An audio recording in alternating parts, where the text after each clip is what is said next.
Salt shaker, to the way maker. It's the salt for me. It's the salt for me. Salt shaker, to the way maker. It's the salt for me. It's the salt for me. Hey, welcome to episode 7 of It's the Salt for Me, brought to you by The Salty Christian.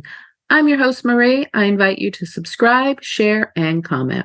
So I've been in kind of a funk lately. Big surprise. This may or may not happen to you too. I think it's the culmination of a lot of things. Christmas is coming and it always makes me a little melancholy. I'm getting older. My grandsons live far away. Most of my family lives in different states.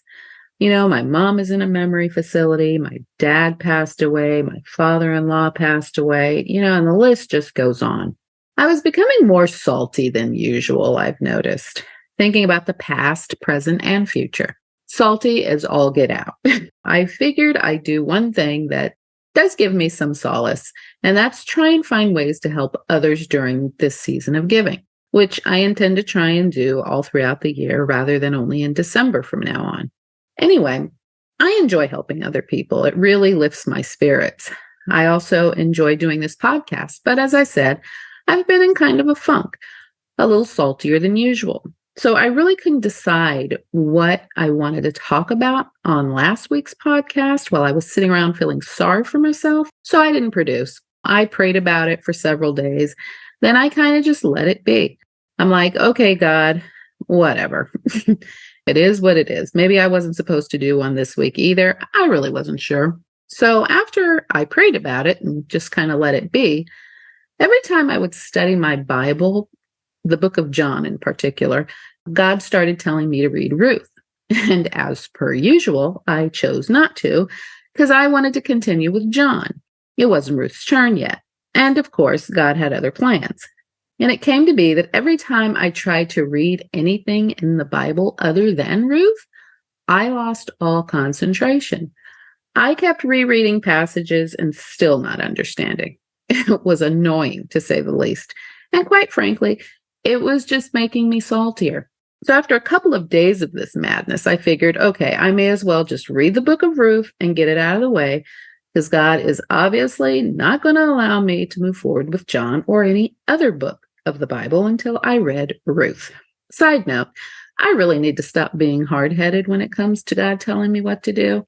And I mean that with my whole heart, because this is what happened when I finally read Ruth. So I got comfortable and I opened my Bible. I prayed that I would get whatever message God wanted me to get out of it and understand whatever it was that he wanted to tell others. So a little backstory on Ruth in case you haven't read it. In the beginning of Ruth, there was a famine in Bethlehem. Elimelech and his wife Naomi and their 2 sons, Mahlon and Chilion, went to dwell in the country of Moab. Elimelech died, and their 2 sons married Moab women, Orpah and Ruth. They lived there for about 10 years. Now, Moabites were pagans, and they worshiped the god Chemosh. So, clearly not sure if my pronunciation is correct, so forgive me if it's wrong. Anyway, eventually, both Mahlon and Chilion died too, so it was just Naomi and her 2 daughters left.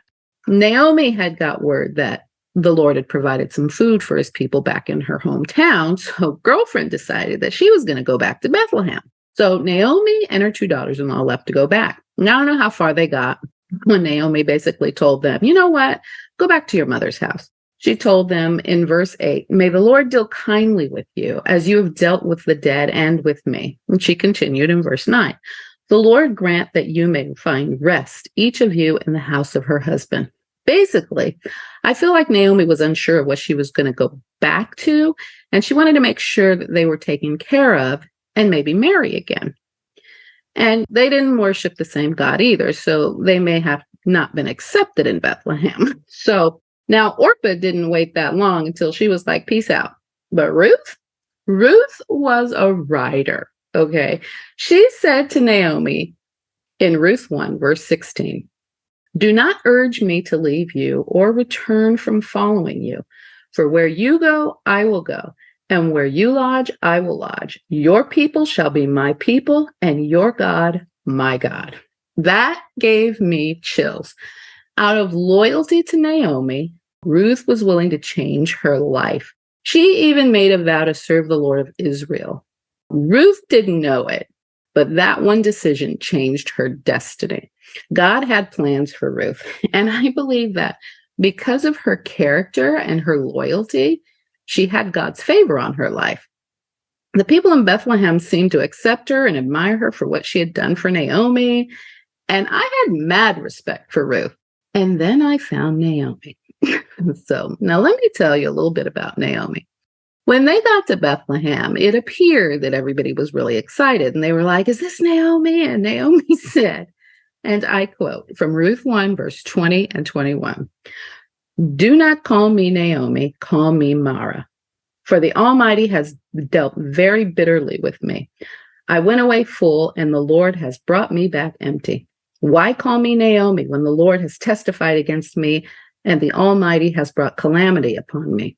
That's the part where I fell out laughing because I finally understood why God wanted me to read Ruth.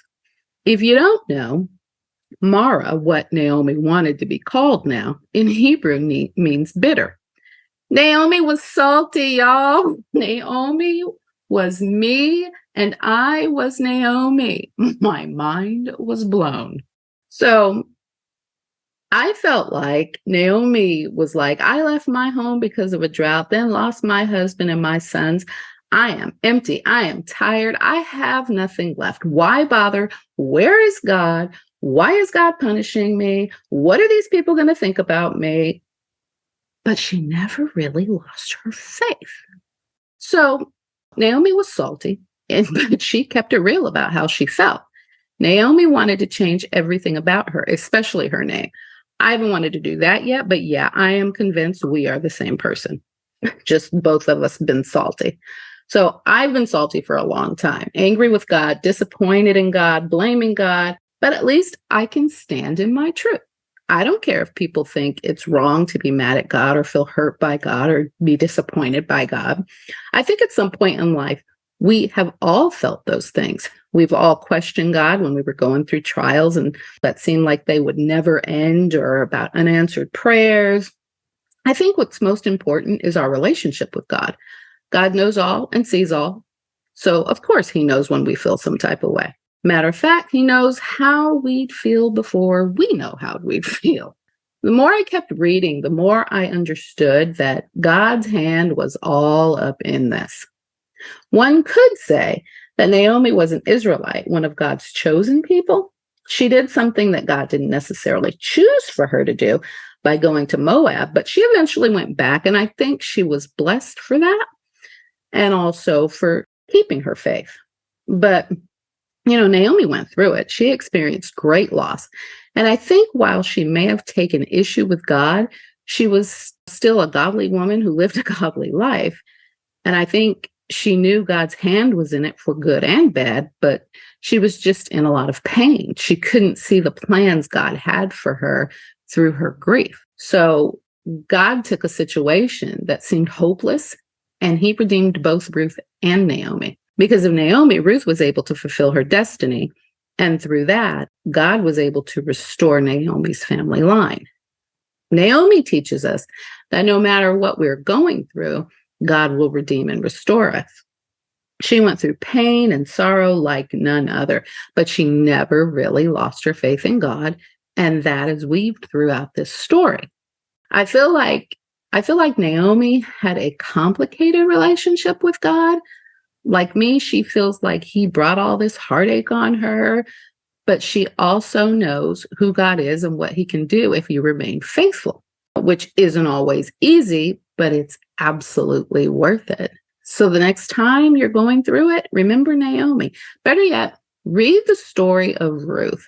On top of loss, loyalty, and redemption, it's really quite a love story. I hope you've enjoyed this episode, and I hope this will help you to understand why, no matter how we feel, we should always keep our faith. God is our Redeemer. He will restore us tenfold, even when we don't feel like he will. I again invite you to subscribe, share, and comment, and I'll catch you on the next episode of It's the Salt for Me. Until then, be blessed and be a blessing. To the way, make it.